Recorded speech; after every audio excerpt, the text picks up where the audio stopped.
What is going on, YouTube? Welcome back to Fireside Rangers. I'm your host, Eric Wilson. Today, joined with my co-host, Will Cohen. Today, we have no graphics.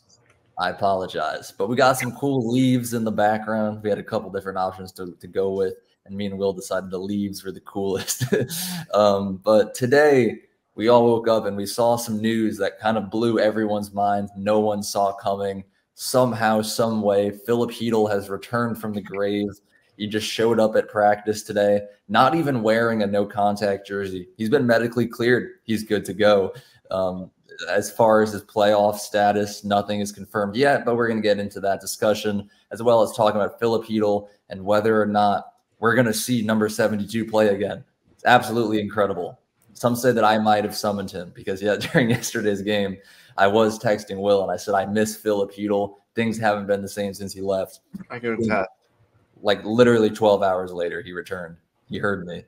This is the rare occasion where all of the jinxes that I've caused in the season has actually been a good one. But let's get right into this. Before we do, make sure you guys like, subscribe, ring that bell so you don't miss notification. If you're watching us on Apple or Spotify, be sure to give us a 5-star review. Leave your thoughts down in the comment section below. Do you think we're going to see Filip Chytil play this season, or is he just going to practice and get fully healthy and come back next year? Lastly, be sure to follow us on all of our social media platforms at Fireside Rangers.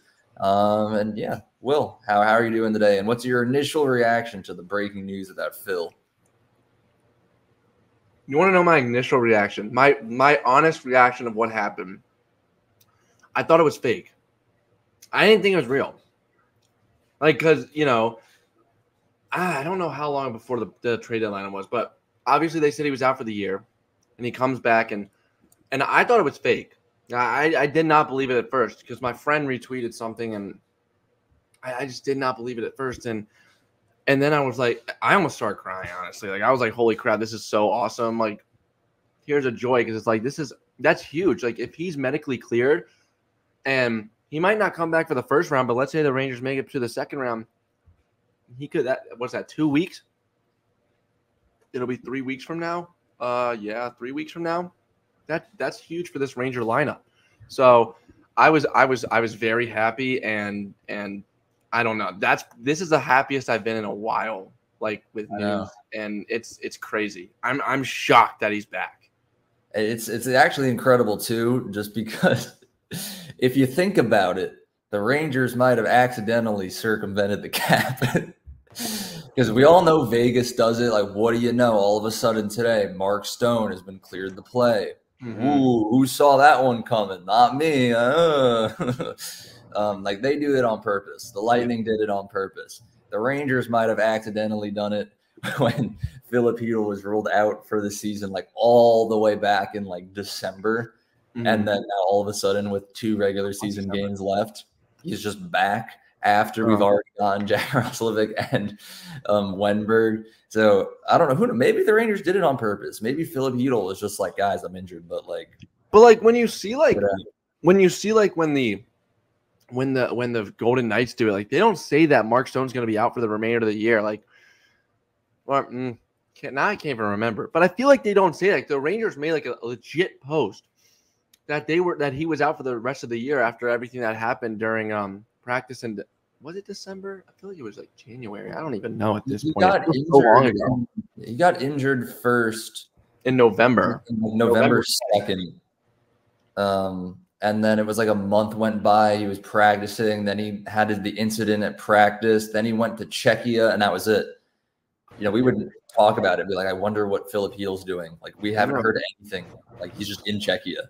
Yeah, like, it's crazy. Like, who knows? Like, who knows if this was on purpose or not? I mean, we'll never know. I don't think it was. I don't know. I'm like 50-50 on it. Because, like, at the same time, I feel like it's not. At the same time, I feel like maybe it was. But I'm just 50-50. I'm not leaning on either side. I'm just 50-50. I'm in the middle of the fence here. I don't know what to think. Yeah. In my opinion, I think what happened was, because before this, the last update we had about Chytil was a photo of him and Jaromir Jagr on the ice in Europe. I think they went on some incredible journey of like self-discovery, had like a Karate Kid montage where Jagr was just Mr. Miyagi, And all of a sudden, it was just what we're witnessing is a showing of elite human performance where Filip Chytil has beaten the odds, and they got to make like a movie about this type of, and he's going to come out here and just save the Rangers. Because as we know, things ain't going so well for the Rangers right now. We control our own destiny, and we're doing a really poor job at that. Back-to-back losses against the Islanders and Flyers. Don't even get me started about last night. Terrible game. I don't even want to discuss it. But it could mean a lot to the Rangers if Filip Chytil does return to the lineup. So let's kind of transition into that. We know that he's fully healthy, medically cleared, ready to go. Do you think we're going to see Filip Chytil? Because I kind of like what you said, where maybe we won't see him for the first round, but if the Rangers make it to the second round, that's probably the likeliest chance that we'll see him. So I'm assuming you're going to stick with that.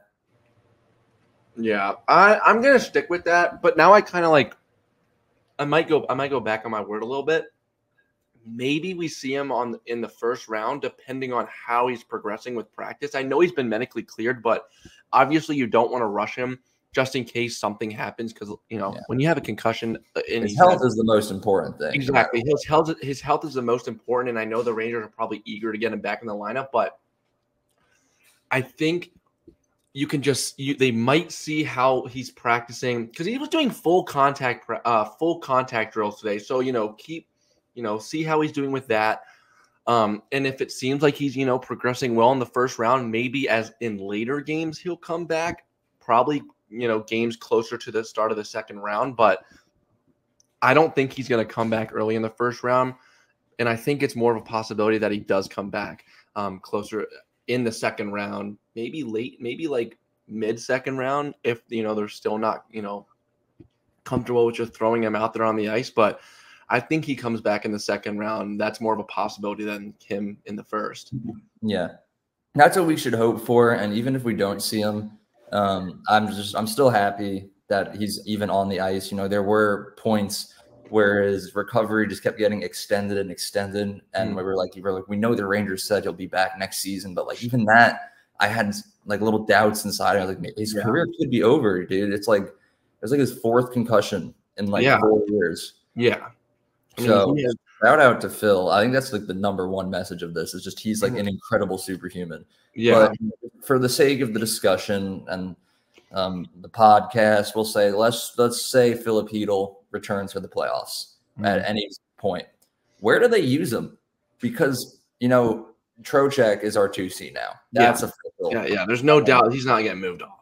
Yeah, but then now we have Wenberg, Cooley, and Kakko on the third line, and I'm rocking with that line. It's probably the second best line that the Rangers have going for them right now.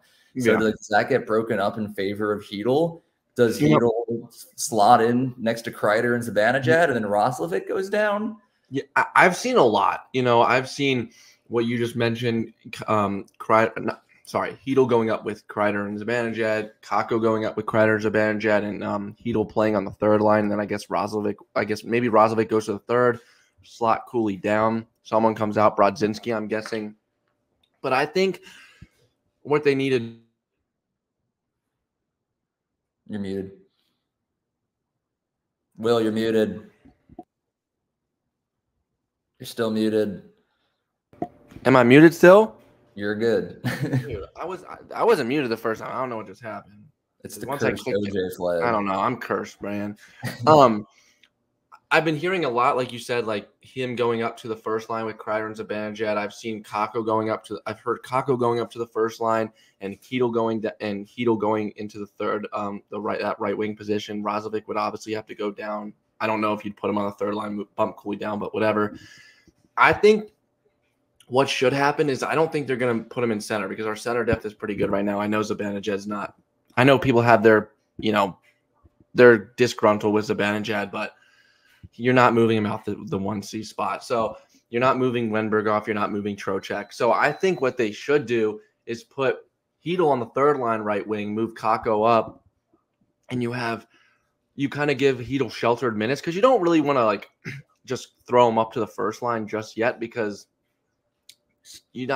that's kind of just rushing him. And I don't know. I think giving him kind of sheltered minutes on the third line would be best for him and let him, grow. And then as the playoffs go on, if the Rangers make it farther, then you can see, okay, let's move him back up. But I think they should start him out on the third right wing spot. Yeah, I kind of agree with that. I think the best spot for him to play would be third line right wing. The only problems I have with it would be that then it's breaking up that third line that's been really successful so far. I could see it if Chytil stays with the team, just continues to practice. And even if he is ready to go for playoff time, he doesn't start the playoffs. And, Laviolette kind of just keeps him as a healthy scratch and only uses him if things start to fall apart. If it's like a game 7 and that third line has been terrible for games 4, 5, and 6, pull someone out, throw in Chytil. I wouldn't mind if just for the remainder of the season, Chytil was used as that kind of secret weapon that we just have in our back pockets the whole time. And then, next season, Wenberg walks, slot him right back in. That's probably how I would do it if I were the coach. But we'll have to see, who knows? Less than 24 hours from now, Filip Chytil could be playing a New York Rangers hockey game at 12:30 against the Islanders. That's an incredible thought. That's crazy. We didn't even think we'd see him until the start of next year. I know. I don't think we'll see him, but if we do, it's just a miracle. It's a miracle that he's even practicing right now. I think we'll see him second round if the Rangers make it that far. I'm saying if because, people are going to be like, oh, we're getting cold at the wrong time right now. Yeah. But maybe Chytil's the guy to pull us back out, I mean, that just makes our lineup so much have just the depth of that lineup is just crazy. With Chytil back, man, I'm actually just so shocked that he is back. And he is practicing in a there's no non-contact jersey on him. He is just full contact, doing contact drills. I don't know what he did over in the Czech Republic. I don't know who he trained with. I don't know what he took. It was Yager. We know exactly who he trained with. It was Jaromir Yager. I mean, that's true. Yeah. I don't know what Yager did with him. I guess Yager was also an Iron Man, but I don't know what he did to Filip Chytil. But it made him into it. I don't know. I'm shocked. I was surprised, to say the least, about this whole thing. Yeah, it's pretty incredible. But time will tell when or if we'll see Chytil play again this season. But Rangers fans, you can rest tonight knowing that your favorite Czechian center is A-okay. And after a bad night last night, we get fantastic news today. Kind of lessened the blow of last night, in my opinion. Yeah, I woke up this morning angry because I didn't even finish the game last night. Halfway through the third, I was like, that's it for me. I'm going to heat up a slice of pizza, and then I'm going to bed. Because I was like, I think I saw a tweet that was like, if the Rangers could sleep through this game, then so can I. That's kind of what I was in. So I woke up angry, but then within the first 2 minutes of being awake, I was a happy camper because Filip Chytil was back. It's the trade-off, the sacrifice. But that about wraps up today's episode on Filip Chytil's potential return. Thank you to everyone for watching. Make sure you guys like, subscribe, and ring that bell so you don't miss notification. If you're watching us on Apple or Spotify, be sure to give us a 5-star review. Leave your thoughts down in the comment section below. Once again, what do you think? Will we see him this season, or are we going to wait till next season? Who knows? We don't. You might. And lastly, be sure to follow us on all of our social media platforms at Fireside Rangers. Have a good one, and let's go Rangers.